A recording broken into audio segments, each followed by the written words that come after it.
నిజమైన కాంగ్రెస్ నాయకులు ప్రజలలోకి రండి. ఈ రోజు వరకు నేను ఛాలెంజ్ చేస్తాను. అప్లికేషన్లకే సరిపోతున్నారు, మళ్ళీ ఇప్పుడు ఎలక్షన్ కోడ్ అంటున్నారు. మీకు తెలుసు ఎలక్షన్ కోడ్ వస్తుందని. కావాలని ఈ హంగామా మొదలుపెట్టారు. ప్రజాసభలు, గ్రామ సభలని. రోజులు లెక్క పెట్టుకోవాల్సిన రోజులు ఆసన్నమైనవి.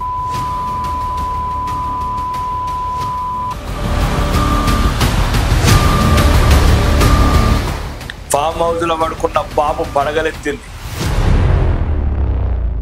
15 పైసలు లేని పార్టీ ఈరోజు 1500 కోట్లు.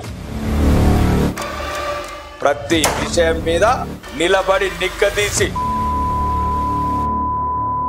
ఈ మోసకారి కాంగ్రెస్ సంవత్సర పరిపాలన గురించి చెప్పాల్సిందేమని ఉందంటే, దగ, మోసం, అవినీతి, అరాచకం, పక్షపాతం అందరికని చెప్పి కొందరికి తాయిలాలిచ్చుకుంటా మోసపూరిత ప్రకటనలు చేసుకుంటా ఈ యొక్క కాంగ్రెస్ ప్రభుత్వం ఈ సంవత్సరంలో సాధించిందేమని ఉందంటే 1,50,000 కోట్ల అవినీతి, 2,50,000 కోట్ల ఆదాయాన్ని వృధాగా ఎక్కడైతే కమిషన్లు వస్తాయో, ఎక్కడైతే అవినీతి డబ్బు ముడుతుందో అవినీతి డబ్బుని ఢిల్లీకి ఎట్లా పంపాలనే ఒక ఆలోచనతో తప్ప ఇంతవరకు ప్రజలకు ఒరిగిందేమీ లేదు.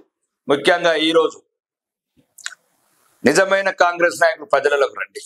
మీరు రుణమాపని అందరికని చెప్పి కొందరికి ఎట్లా మాఫీ చేశారు? సుమారు 2,50,000 కోట్ల ఆదాయము, 1,50,000 కోట్ల అప్పు, 4 లక్షల కోట్లు. ఈ రోజు వరకు కూడా ఒక్క ఇల్లు కట్టలేదు. ఇందిరమ్మ ఇల్లు అనుకుంటా, ప్రజాపాలన అనుకుంటా, అప్లికేషన్ అనుకుంటా 4 సార్లు పేదవాళ్ళ ఉసురు తీసుకుంటున్నారు. చూడు, ఈ రోజు వరకు నేను ఛాలెంజ్ చేస్తున్నా. ఒక్క ఇల్లు, ఒక్క పెన్షన్, ఒక్క రేషన్ కార్డు, అప్లికేషన్లకే సరిపోతున్నారు. మళ్ళీ ఇప్పుడు ఎలక్షన్ కోడ్ అంటున్నారు. మీకు తెలుసు ఎలక్షన్ కోడ్ వస్తుందని. కావాలని ఈ హంగామా మొదలుపెట్టారు. ప్రజాసభలు, గ్రామ సభలని. కాబట్టి మీకు ఇచ్చే ఉద్దేశం ఉంటే మీరు అధికారంకు రాగానే మీరు నల్లటి కార్ల కాన్వా ఎక్కిన ముఖ్యమంత్రి గారు, మంత్రుల బంగళాలల్లా తిష్ట వేసిన మంత్రులు, సీనియర్ మంత్రులు ఆ రోజే ఇచ్చేవాళ్ళు పేదవాళ్లకు. ఈ రోజు ప్రజా అగ్రహానికి గురైనరు, ప్రజా తిరస్కరణకు గురైనరు, ప్రజల విశ్వాసానికి గురైనరు, అవిశ్వాసానికి గురైనరు, అగ్రహానికి గురైనరు. కాబట్టి ఈ ప్రభుత్వము ఇంకా రోజులు లెక్క పెట్టుకోవాల్సిన రోజులు ఆసన్నమైనవి.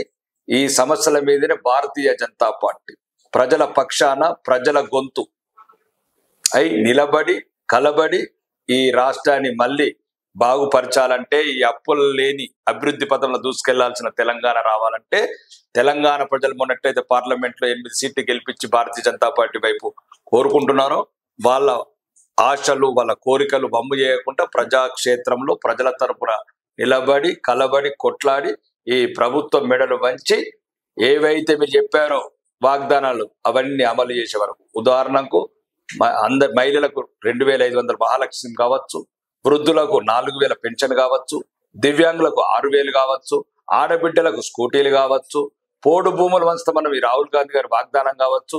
ఏదైతే ప్రజాక్షేత్రంలో మీరు ఏదైతే 6 గ్యారంటీలు, 60 గ్యారంటీలు, 420 మోసపూరితమైన మేనిఫెస్టోలు ప్రకటన రిలీజ్ చేశారు, అవన్నిటి మీద నిలదీస్తాం. తెలంగాణ ప్రజల గొంతై నిలుస్తాం.